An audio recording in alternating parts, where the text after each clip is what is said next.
Dada kuyinish dedilar. Bora qol. Hozir. Qaraga nima yugurib chiqmaysan? Men vaqtda chiqmaysan. Dadam kelganlar. Assalomu alaykum. Adajon. Va alaykum assalom. Yaxshimisiz? Rahmat. Charchamayapsizmi? Aytmabsiz, o'zim kutib olardim. Yaxshi keldingizmi? Qani ilohi amin. Hammamizga insof bersin. Allohu akbar. Allohu akbar. Adajon. Mani qizim, asal qizim. Voy. Mani qo'ynimga o'tirib oladi-ku. Yaxshimisan? Sog'inding mani qizim? Mani yaxshi ko'rasanmi? Sizni kim tuqqan? Siz. Kuyov. Qizingizni juda ham yaxshi ko'rasiz. Jiddiy ham yaxshi ko'raman-da. Bu meni borlig'im, meni dunyoyim bu. Asal qizim. Agar mana shu qizingizni birorta nomard xafa qilsa nima qilgan bo'lardingiz?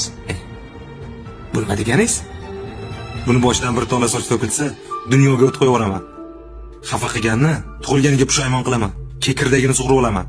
Unda men ota bo'lib nima qilishim kerak? Qaysi dunyoga o't qo'yishim kerak? Kimni kekirtagini uzib olishim kerak? Men qizimni senga berayotganda baxtli qilaman deb va'da berganding. Endi-chi, xalqda maqol bor. Pichoqni avval o'zingga ur. Og'rimasa keyin boshqaga. Kuyov bola, meni qizimam. Meni borlig'im, meni ko'zimning nuri, qalbimning qo'ri. Erkak yaxshi otga bir qamchi. Amin.